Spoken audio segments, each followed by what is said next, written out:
Here we go. You are about to meet a fabulous landscape painter, and you're going to learn about painting in acrylic. Please welcome Ober-Rae Starr Livingstone. Ober-Rae, welcome. Thank you very much, Eric. It's a whole lot of fun to be on your show and to be saying hello again after meeting you only once for a brief period of time. It's really nice to talk to you. Well, we met, it was about a year ago. It was a summer a year ago, wasn't it? On your birthday, or yeah, a day or two of your birthday. That's right. You came into Castle Gallery. You made the drive down from, dare I say, Michigan? Windsor, Ontario, right across the bridge from Detroit. Wow, that's a long drive. Well, thank you for that. I really appreciate it. We had a chance to meet then, and I learned about you and learned about your painting, and that's why we're here today. Yeah, I've been friends with Jody and Mark at the Castle Gallery for a while, and they told me a whole lot about you before I ever went down to meet you. Well, I hope they didn't tell you any secrets. It was a chance of a lifetime as far as I was concerned, to go down and be with friends and meet you at the same time. Well, it was a chance of a lifetime for me too, to meet you. So, well, what are you going to do today? I've got a big painting on the go here that you can see in the background. I paint in both oils and acrylic. I've probably painted for 30 years with acrylic. And I started with oils, worked with oils for about 10 years and switched to acrylic and been back and forth with oil and acrylic the last couple of years. So like these little paintings here in oil, this is a big 36 by 48 painting that I've been working on and off on for a while now in acrylic. And I'm going to be working on a couple different areas of this painting that need some improvement and some changes. And I'll explain as I'm working on it what changes I'm making and the reason for making those changes. And I'll give some idea to people about the different products I use, what kinds of paints I use, what kind of palette I use, and other things that might help them if they're learning to work with acrylics. Outstanding. All right. So we're going to take you off so you can set up your camera, and I'll be back in just a minute after I make a couple of announcements. All right. All right. Great. Thanks, Eric. All right. Our guest today is Ober-Rae Starr Livingstone in Canada, acrylics and landscape. So it's going to be fun to see that today. Welcome to day number 257. We've been banging them out, man. It's just like line up those golf balls on that tee and whack one day at a time. We're having a lot of fun. We've been doing this since we all began into quarantine way, way, way back. And the goal is to essentially, keep you upbeat, keep you feeling good about things, focusing on learning something new or learning about art. We've had a lot of people, thousands of people who've told us things like they picked up art for the first time. They're starting it. They're getting the confidence. They're picking it up again. They're learning it. They're growing to the next level. Every day at 12 noon, we're here on Facebook and YouTube, among other places, Instagram, Twitter, etc. And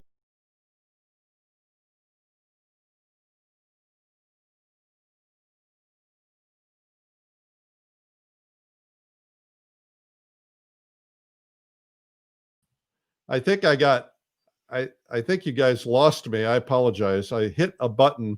Anyway, every day at 12 noon, we're here on Facebook, YouTube, Instagram, and Twitter. And we also are here every day at 3 p.m. 3 p.m. are samples of the well over 500-600 videos that we've produced, art instruction videos, and we have the artists on answering questions typically, and also offering discounts on those. And today is no exception. Now, today we have, who do we have? Let's see if we can find it. Oh, there we go. Wow. Today's a big day. Juliet Aristides, Secrets of Classical Painting. That's going to be a phenomenal video for you to watch, especially if you like realism. If you want to see how this is done, this is a pretty incredible painting. It's from that video, Secrets of Classical Painting. Juliet, of course, is an author of many, many books and a really, really great instructor and a wonderful person, very warm, very highly intelligent person. So anyway, we're happy to have her on today. We have, yesterday was a red letter day. Actually, it had two red letters. I'll tell you why. First off, last night, about 7 p.m. Eastern, I was on a Zoom call with the California Art Club. California Art Club presented me with their highest award, and it was very generous of them. And so that was kind of fun. And so I will try to get a replay of that. I've actually got it on my Facebook. If you happen to be on my Facebook, what I did is I just held my camera up to the Zoom call, and you were able to see that. But I got a lot of complaints about my shaky camera work. But I'll see if I can get a better version of that, and that might be kind of fun to see. But it was probably more important to me than to you. But anyway, that was cool. That was the first thing in the Red Letter Day. The second thing, actually, it happened yesterday, but I found out about it this morning. Yesterday, we had our 12 midnight deadline in Pacific time, and for Watercolor Live, and we are now up to over 1,200 people, almost 1,250 people who have signed up for Watercolor Live. That is phenomenal. Thank you so much. We're going to have such a great time, and seeing all these great watercolor instructors, it's just blowing me away. It's really going to be exciting. I'm getting excited about it because I want to learn watercolor. So that event is still available, of course, but it's Watercolor Live. It's taking place January 28th through 30th, and the beginner day is the 27th. And so you can sign up for just the beginner day, or you can take it all. But it is going to be phenomenal. And of course, this says sign up before December 6th. Now that needs to be updated because now there's a new price. It's $100 higher, but it's still going to be very worth it. And there's still deadlines on that price because the price will go up a couple more times as we get a little closer to the event. Glenn Knowles is going to be part of Watercolor Live. Larry Moore, Shuang Lee, Angus McEwen, Birgit O'Connor, Ian Stewart. We have people from all over the world teaching. Daniel Marshall, Thomas W. Schaller, Andy Evenson, Stephen Zhang, Sue Nee Warren, Matthew Bird, Pablo Rubin in Spain, Mario Robinson, Lauren McCracken, Joseph Zbukvich, huge, Keiko Tanabe from Japan, Joseph is from Australia, John Salminin, Gene Peterson, Kim Minichello, Brenda Swenson, Michael Holter, and Linda Daly Baker. That's called Watercolor Live, and you can sign up for it, or maybe you just watch this real quickly. Join the world for Watercolor Live, the ultimate watercolor learning event, January 27th to 30th. 4 days of online art lessons from top master watercolor artists from around the globe. Learn to paint nature, people, cityscapes, flowers, and more. Become a better artist. Click the link to learn more and get our free ebook, 101 Watercolor Secrets from the Top Masters. Anyway, that's Watercolor Live, and you're going to have a great time with that. So thank you for everyone who signed up. That was pretty exciting to see that, and it's just really going to be fun. We're going to have a lot of fun.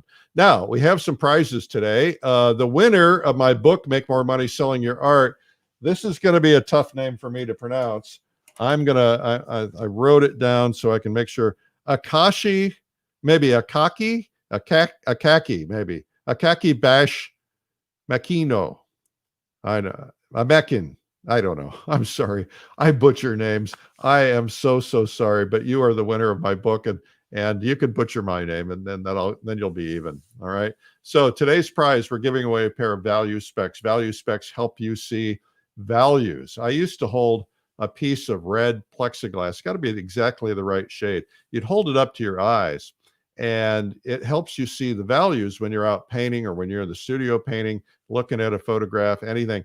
And I was like holding my paper towel in one hand and my brush in another, and to have to grab that thing. So I thought if I put it in glasses, and I could keep them on top of my head, just bring them down when I need it. And I do my underpaintings now wearing my value specs. Always do it, because inevitably, once I check, I always have my values a little bit off.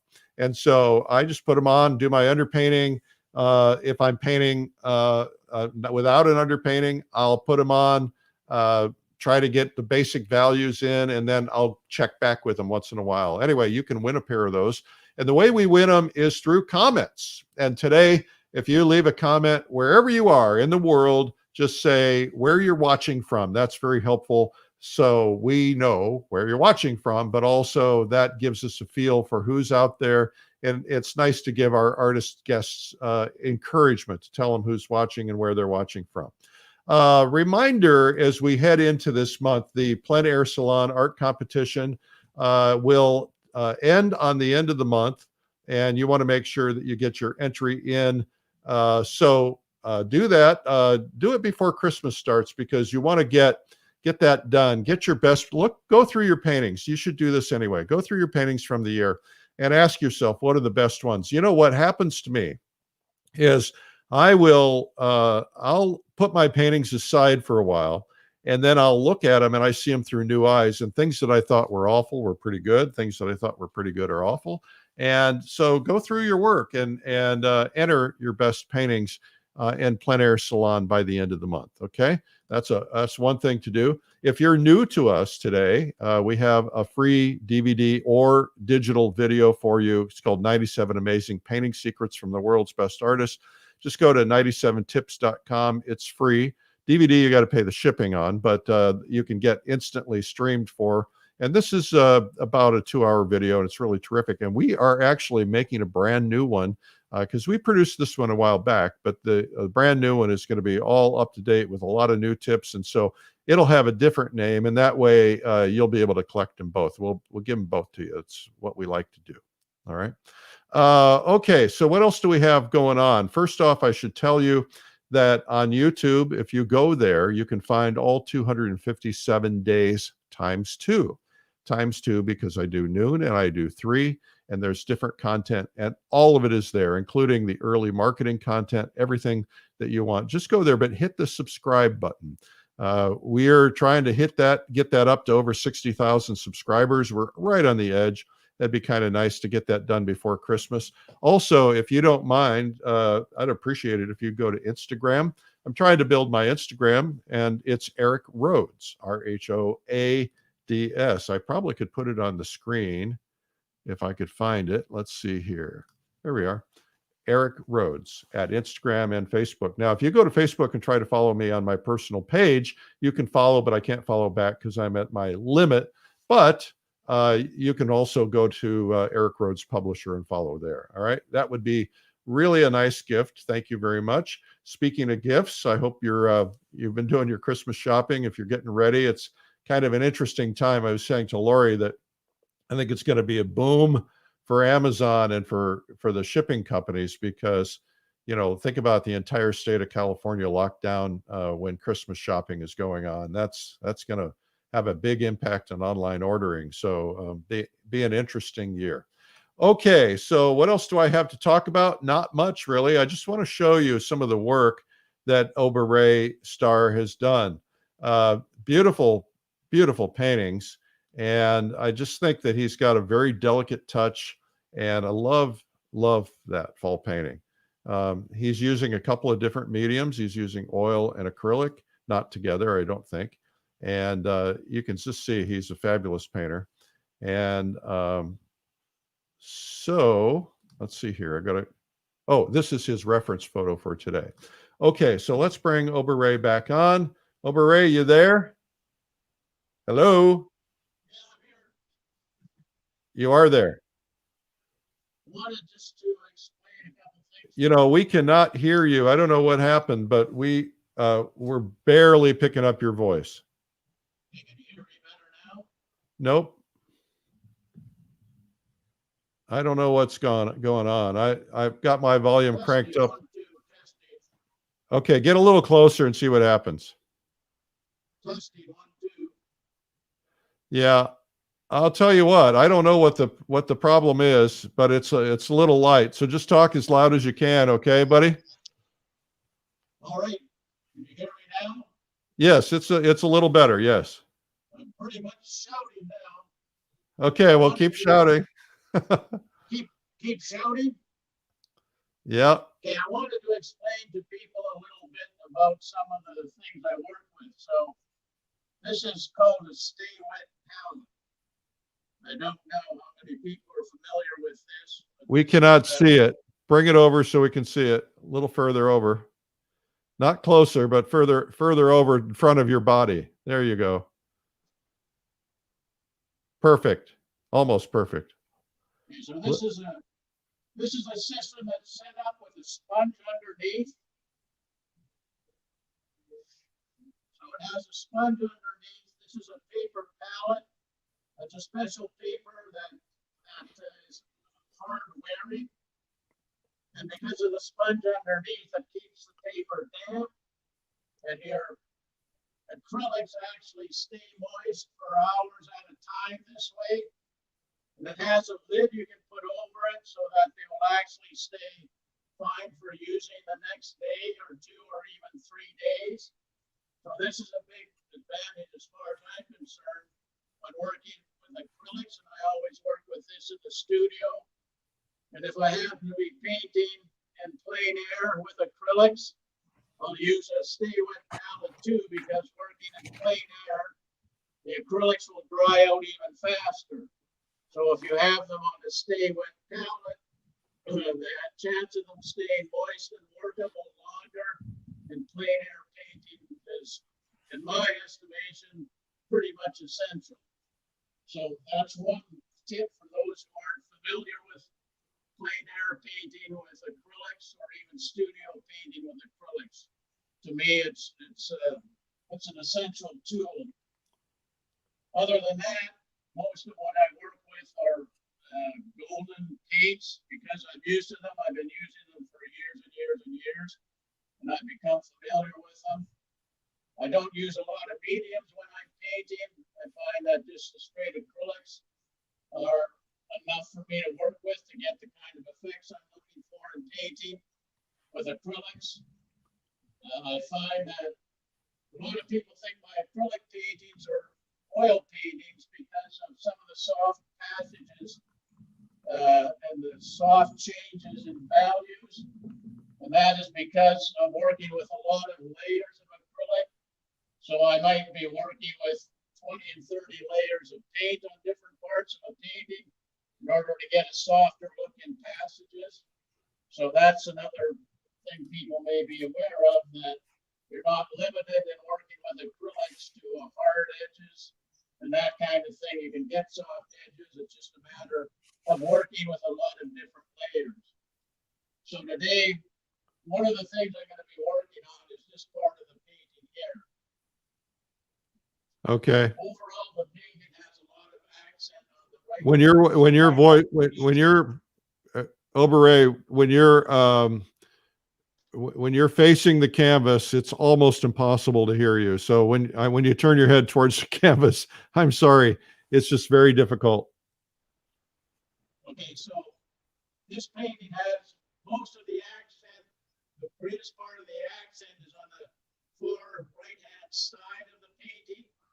So I want to bring a few points into this part of the painting to balance out with all the accents on the far side of the painting. I'll turn the camera a little bit so people can see more of the painting to see what I'm talking about here. All right. So, okay.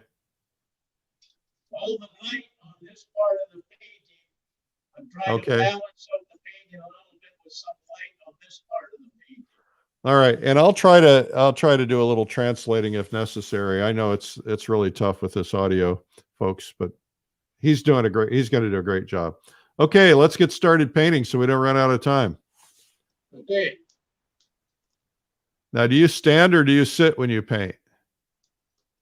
I stand almost all the time, no matter what size of painting I'm working on.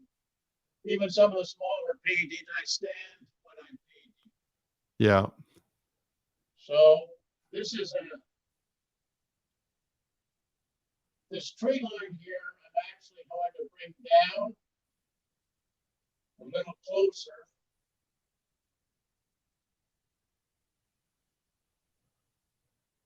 So it looks like it's closer to this tree line here.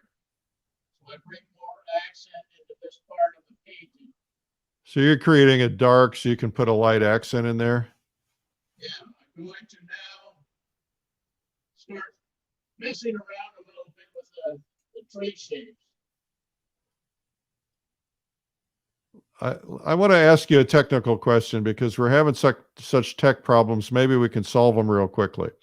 Do you know if are you connected to a Wi-Fi or are you connected to a cell phone? I'm using a cell phone, but I'm connected, I believe, to the Wi-Fi. Okay, here's what I'm gonna ask you to do. I'm gonna ask everybody to forgive this for a second. What I want you to do is to go back. I want you to sign off of our platform here. Check to make sure that your cellular is off on your cell phone, so it's not defaulting to that, so that you're calling in on the Wi-Fi. And then let's call in again. Maybe the audio will be better because on the test it worked out just fine. So can you do that real quickly? I'm sorry to make you go through that, but it's part of the problem is we're getting a rocky internet connection, and part of the problem is the audio.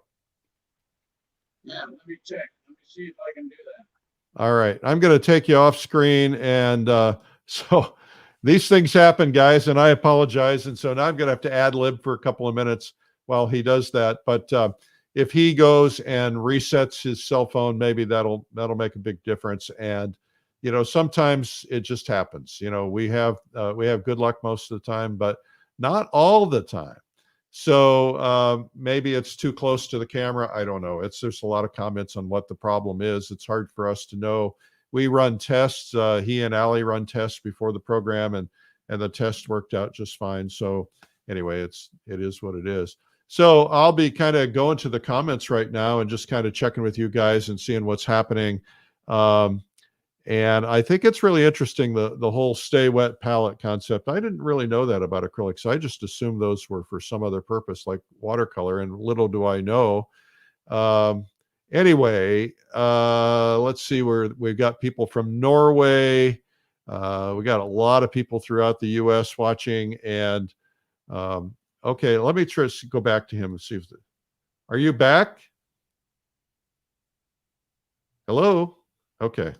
So that is, I don't know where where he is right now, but it's not going to be good if we can't get him a good broadcast signal and give you a good experience. So if we have to, we'll bail out and do it again tomorrow or whenever we possibly can. We have others scheduled for tomorrow. But anyway, can I repeat the info on his palette? We couldn't hear it.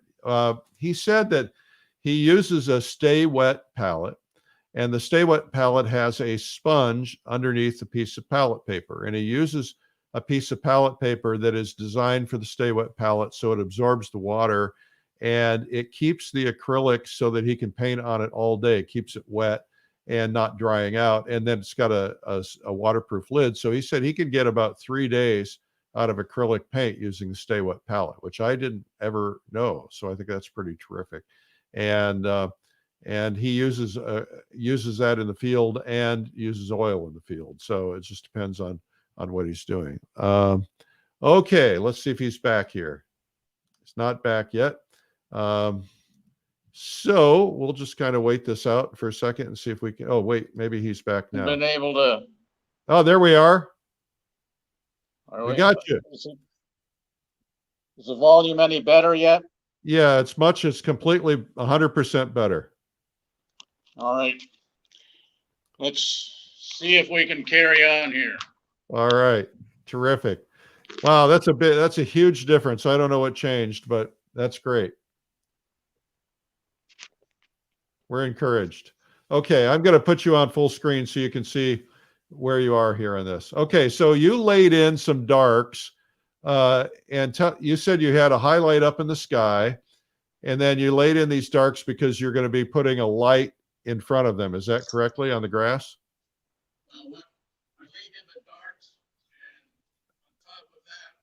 Okay, Ober-Rae, the phone, the audio was great.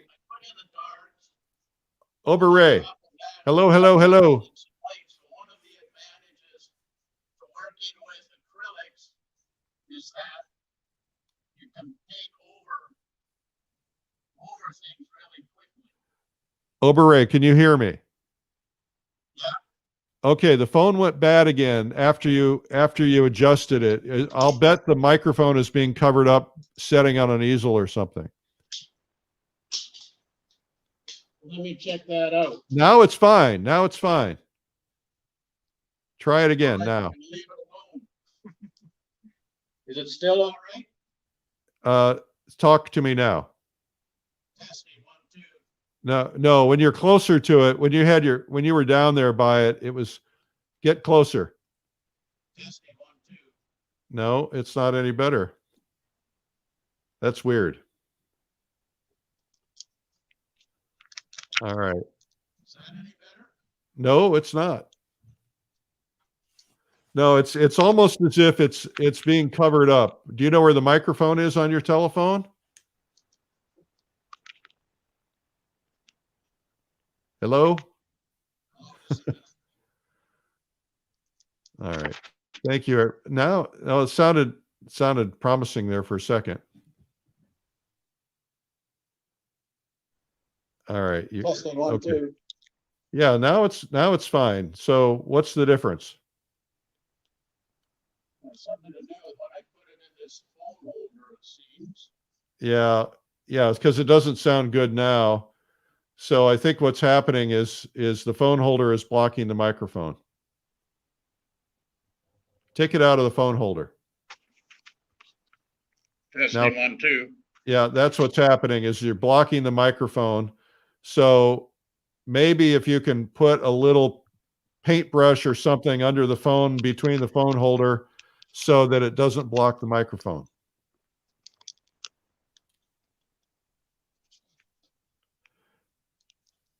Well, this is the magic of live video, folks. I appreciate your patience. Talk again. Testing 1, 2.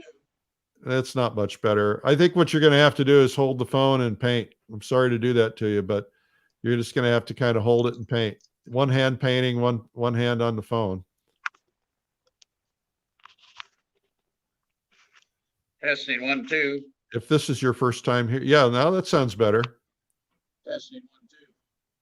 Try it now. He's frozen up now. Okay. Ober-Rae, you're frozen. If you can hear me, I don't know. I'm going to remove you, and then maybe you can try to come back, and I'll see if you're there. This is difficult. I'm sure. I'm sorry for you guys watching. I'm sorry for him too. I know he means well, and this is always difficult. You know, those of us who are artists are not very tech savvy sometimes, and I know I'm not, and I struggle with these things all the time. I need help. I'm fortunate to have help, but I wish we could have somebody there in the studio with them. But to get everybody on an airplane to go to every location every day would be tough. Okay, we'll try it again. Nope, he's gone. We'll just try it one more time. And if not, what we'll do is we'll sell out and we'll find another day and we'll get this going and get it right. It takes a lot of patience to try to get it right. I think he's going to sign back in and we'll see what happens, and we'll just give it one more shot. So what are you guys doing today? Me, I'm going over to the studio.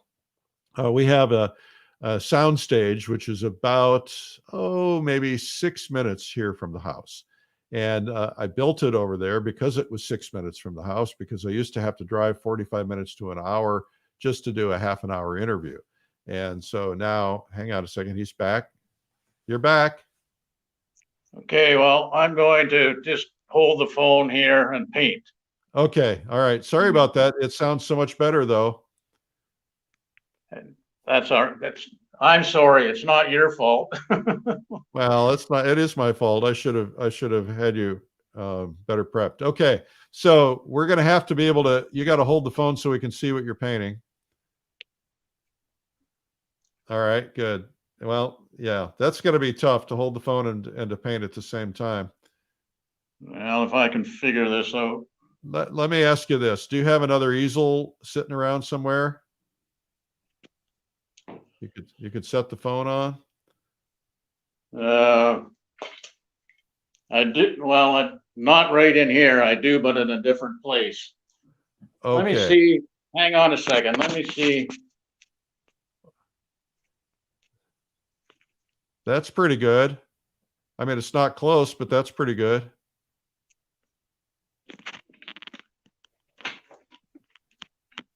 Better. Good. All right. Let's keep it there. That's good enough.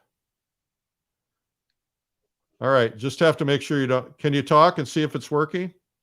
Testing 1, 2. Perfect. Okay, here we go. Thumbs up and applause, everybody. Thank you for your patience. Okay, just don't block it. All right.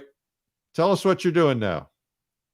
Okay, so at this point, I'm building this tree line up so it looks a little bit, it has to fit in with the other trees. So I'm painting fairly quickly here.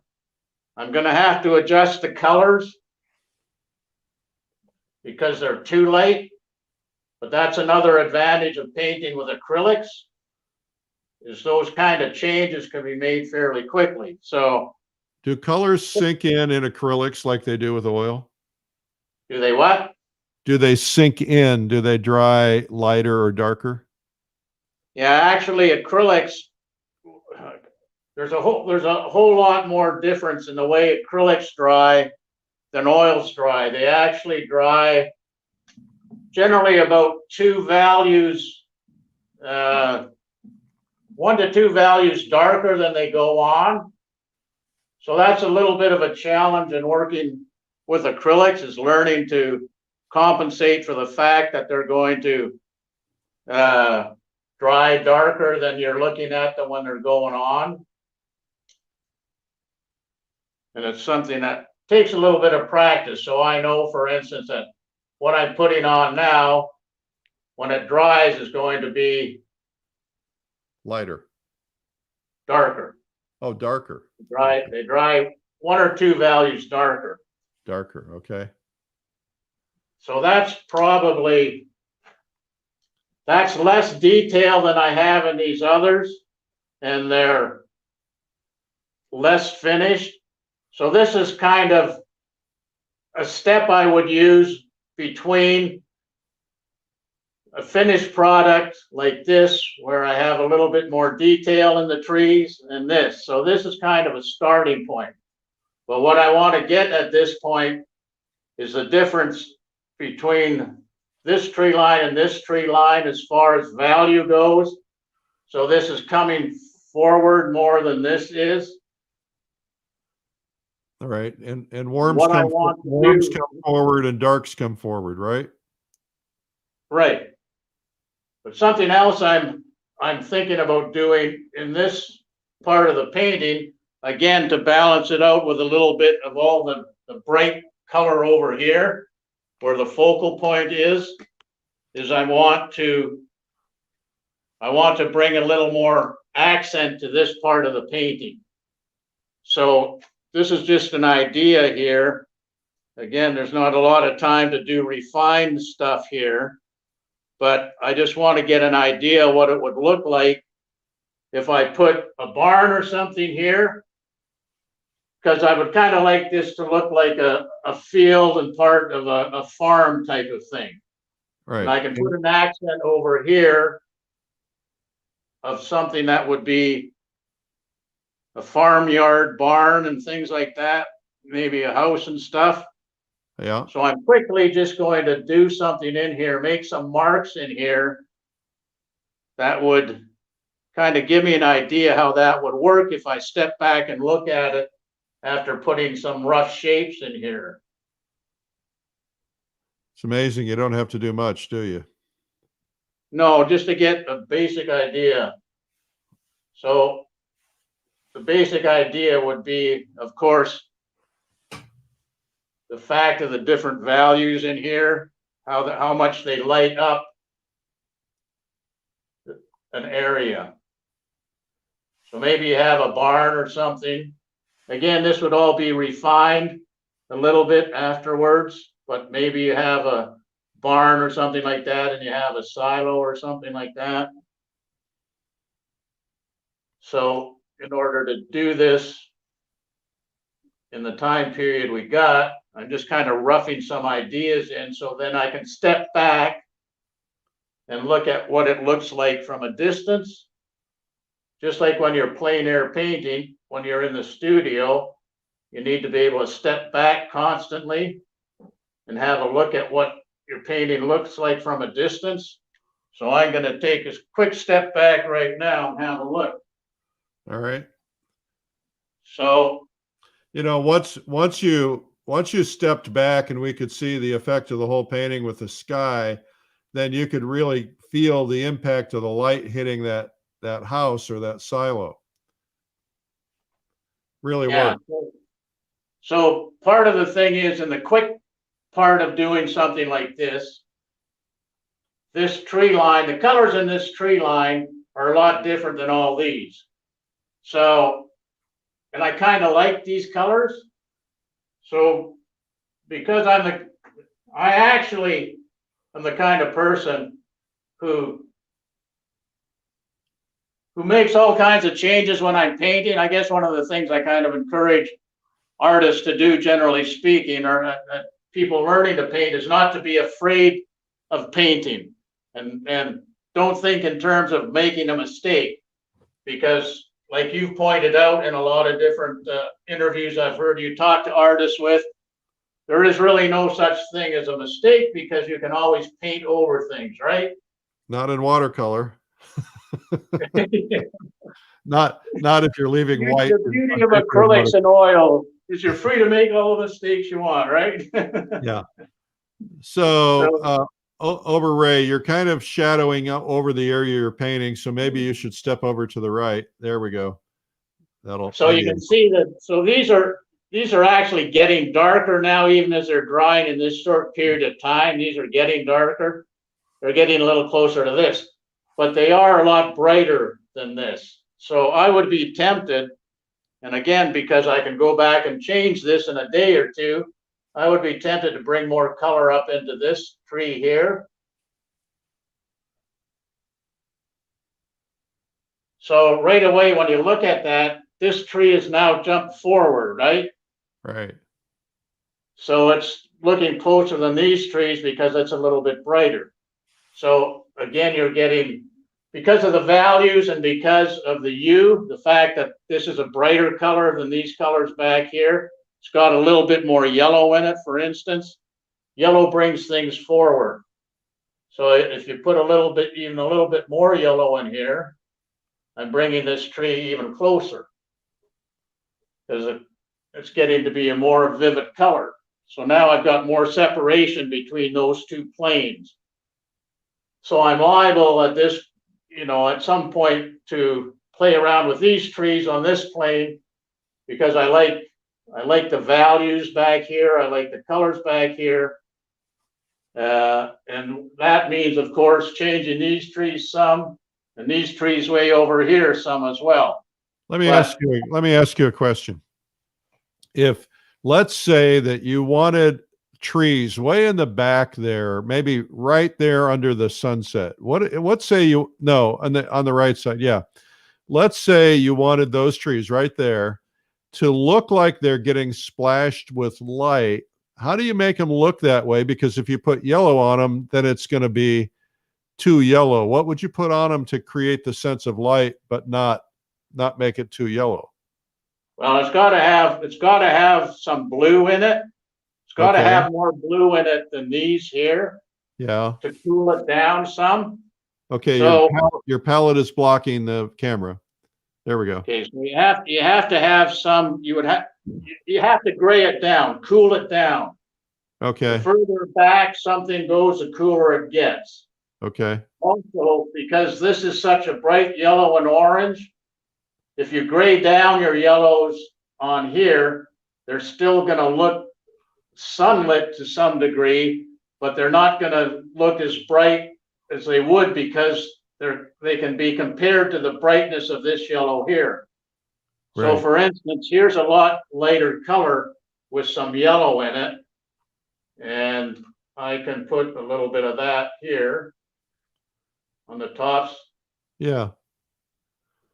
Yeah. Okay. So it reads like light, but it doesn't. Yeah, that's interesting because I'm struggling with that problem right now.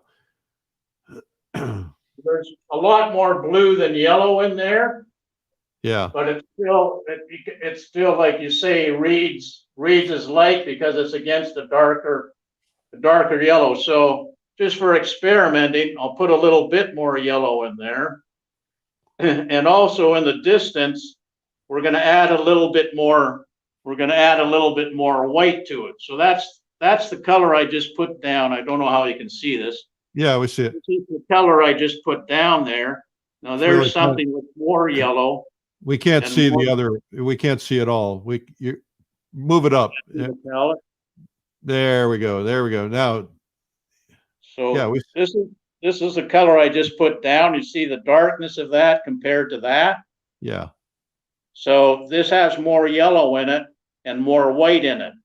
right. Okay. So the white in it dulls it down to some degree. So that allows it to look more distance as well. But Okay. I'll show you the difference between that color of grayish yellow and this with a lot more yellow in it, just so we can see what it does here.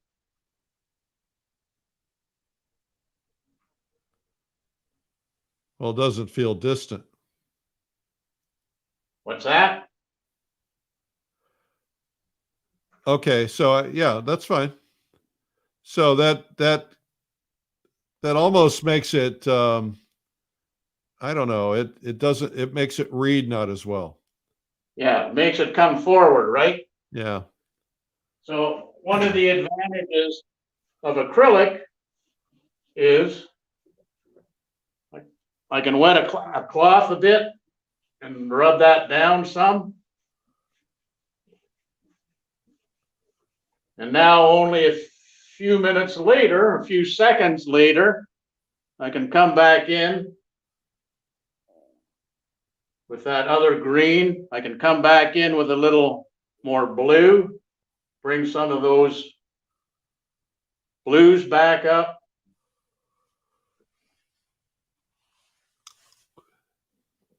So one of the advantages to acrylic painting is how quickly you can make changes. Now you paint both in acrylic and oil. What makes you decide which medium you're going to use? I like oil, I think, a little bit more for plein air painting Okay. because of the fact that it does stay workable longer on acrylics. All right. On the other hand, I have done some plein air painting with acrylics as well. And I'm the kind of person that makes changes oftentimes, makes a lot of changes. And painting even plein air in acrylic, you can, like I'm doing now with this, I can make changes really fast. Okay. Terrific. You guys need to go into the comments and tell us where you're watching from. So would you be, if it, so you, the focal point of your painting is the sunset in the clouds. Yes. Right. And so if you were to pump up the light around that house, it would really be in conflict with that focal point, wouldn't it? Yeah, it might be. That's probably just about the right value. Yeah, because if you laid a bright color on that grass in front of that, for instance, like a spot of light, then now you've got two focal points instead of one, correct? Yeah, but I could play around with this a little more. I could put in, because it was put in so quickly, without much form yet, as I work into putting more form into it. Bring your palette down. I would put maybe more reds or something in there, darker reds, to look like a barn or something. All right. Again, I won't define it that much at this point. I'll do that, later on. Right. I might put some more dark reds in there. So I'm not changing, I wouldn't change the values a whole lot more. I wouldn't bring a lot more value into it. Again, like you say, to compete too much with the other part of the painting, but I would be interested in having enough over there to kind of balance off with so much strength in this part of the painting. Right. So I do that with these trees here, giving them a certain amount of impact. And with this barn here. And like you were talking about, I don't want a real bright green maybe in front of here, but I could have a certain amount of sunlight bouncing off the grass here to bring just a tad more interest to this area.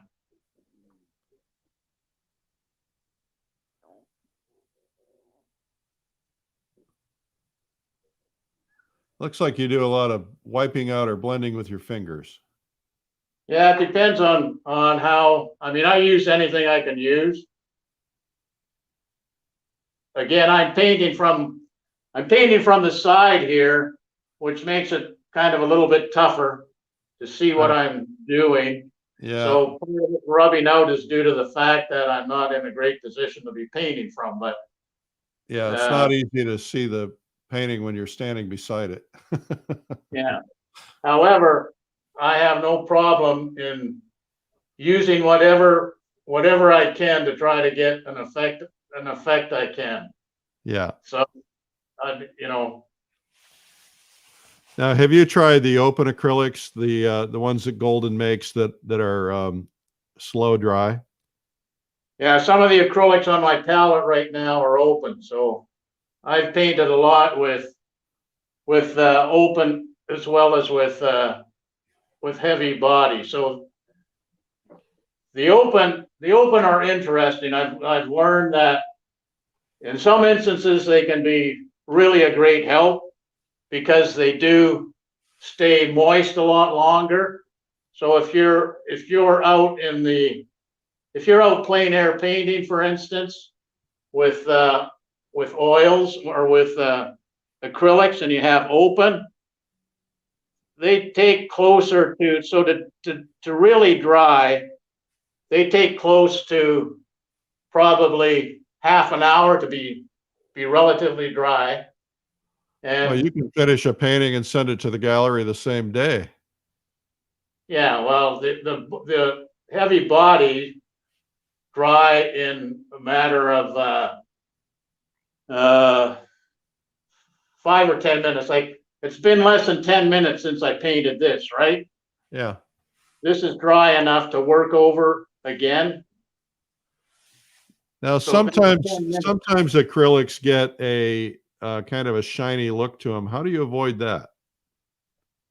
I don't think there's any real way. Mostly when they get a shiny look to them, it's much like oils in that respect. So oils, you get a shiny look to when you have lots and lots of layers over the oil paint.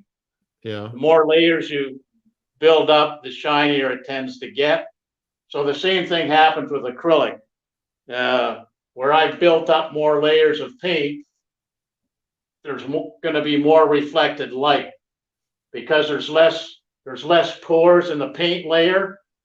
You've got pores in your canvas. The more layers of paint you put over it, the more those pores are covered up, and there's less pores in the paint layer itself, so it's going to reflect more light. The pores in the paint actually, the little pores that maybe exist on the film of paint actually don't reflect light as much as this. That's why you have, when you're varnishing, you have a satin and you have a gloss varnish or a matte varnish. So the gloss varnish basically seals the whole layer that you're varnishing over with a real tight film of varnish. So there's no pores and it's reflecting a lot of light.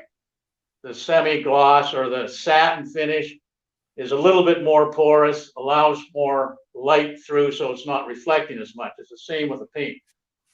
So when you're painting with acrylics, you can, like with oils, varnish afterwards. So it's considered a good practice to put an isolating coat before you varnish. So you would use a medium, like an acrylic medium, and paint over the whole painting with an acrylic medium. But you don't use any medium when you're actually painting, do you?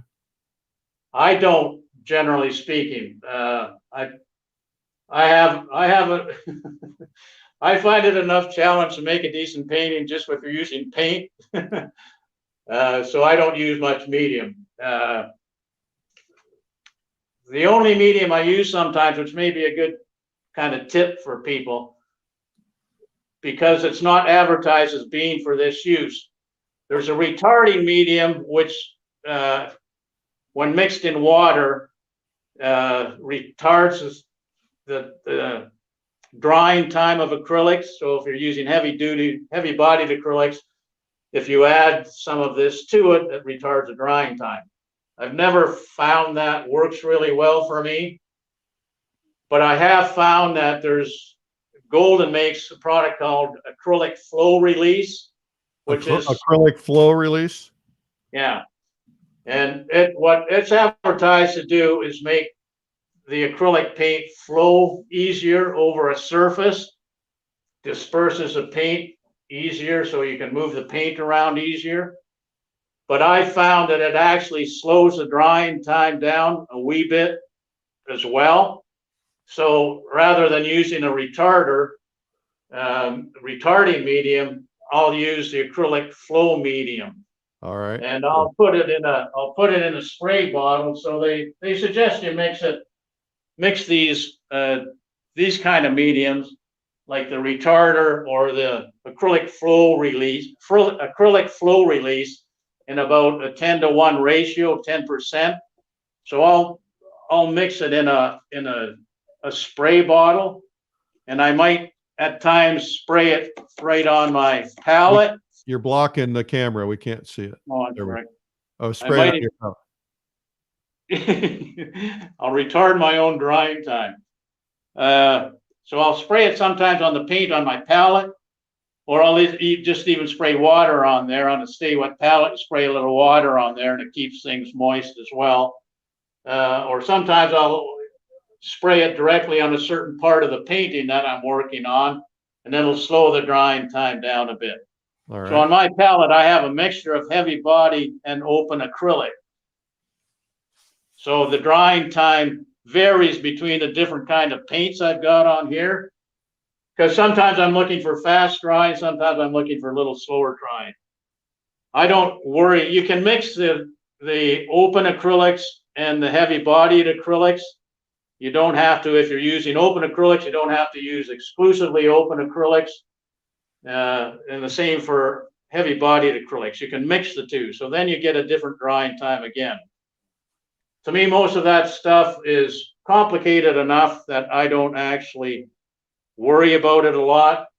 I just paint with what I have available at any given time. And I work around the drying times. All right, cool. Well, why don't you come back on camera, because we're out of time. I'd like to see you again. And I know a lot of people came in late, didn't get a chance to see you. So yeah, don't put paintbrushes in your mouth. I didn't put the paint in my mouth, just the brush. That's funny.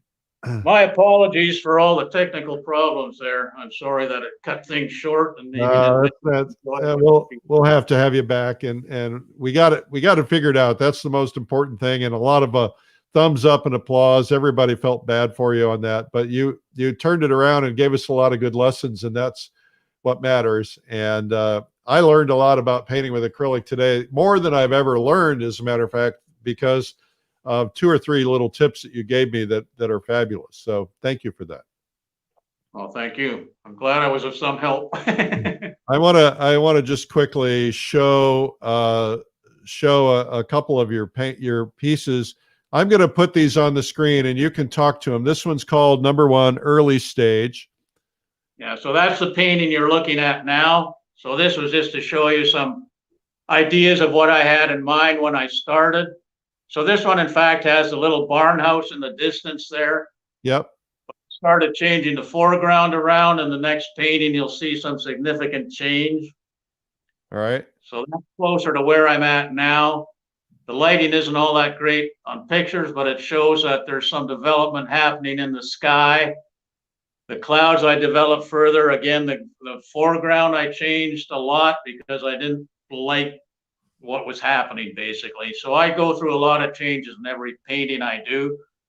I don't worry about making changes. Like I said earlier, you can make a change and then come back and change it again or whatever the case may be. So I end up doing one. Yeah, so there's some of the changes taking place there on the foreground. And again, I changed it after that. There's a little bit more development in the sky there. I think the next picture again is a little further along again. Yeah, I think this is the last one I've got, I believe. Okay. So that's the last one before what exists now. And I've changed it somewhat again since that point. So at this point, you can still see a barn back in there a little bit. Yeah. So once again, I'm thinking of putting the barn back in there, and it's going to go through the sky. Actually, in the painting at this point is a lot more developed than the sky in this photograph there. But I just keep looking at the painting. The painting's been on my easel for quite some time, and I'll work on it for a day or two, and then sometimes it'll sit for a few days, and then I'll look at it again and think, no, this isn't working or that isn't working, and maybe if I get this or that or the other thing, it'll help the painting, and that leads to another change somewhere. So painting is kind of an organic process for me. Yeah, I get it. Well, we all struggle with it. It's never easy. So do you have a website? I think it's probably Ober-Rae.com. Is that right? Exactly. Ober-Rae.com. Terrific. Well, thank you for being on today. I'm sorry we didn't have you have your camera and everything figured out earlier, but we'll improve on our end and get that stuff done so that you don't have to suffer like that. I apologize. But be totally honest with you, Eric, let me explain something. You guys worked awful hard to get this thing set up for me ahead of time. Allie spent a couple hours with me moving the camera around and everything. She was incredible. The fact that it went strange today is the first time after spending a couple different sessions with Allie where the thing never had a problem. So it has nothing to do with your guys' lack of effort, believe me. Well, I think we learned not to cover up the microphone. Somehow it was getting covered up by the camera holder. So anyway, it's all right. We recovered. You did a fabulous job. Thank you so much for being on today. Well, I appreciate the invitation. Thank you, Eric. Thank you. That's Ober-Rae Starr Livingstone and acrylic painting. And thank you again for being on. I want to thank you guys again for the award at California Art Club last night. That's cool. And thank you guys for signing up for Watercolor Live. That's cool. We're over 1,200, almost 1,250 people signed up. And that's pretty exciting. It's going to be a phenomenal conference. I hope you have a terrific day. Remember, keep your head in the game. I know a lot of you are frustrated. A lot of you are in areas where you can't get out. And you're not even allowed to walk on the streets, I understand, in some areas. And so we keep everyone in your prayers. Keep everybody, that this is ultimately not in our hands, and we have to just look for the best and do the best we can and stay positive, upbeat, and keep those around us as positive and upbeat, because they're, a lot of people are down. Kids are down because they can't go to school. It's crazy. So stay positive. And try to engage people, and teach them how to paint, do something, and give them, share this with your friends, because a lot of people are looking for something that they can do, and so this is something they can learn about. Thanks for watching today. I'm Eric Rhoads, publisher of Fine Art Connoisseur and Plein Air Magazine and Streamline Art. Have a terrific day. Bye-bye.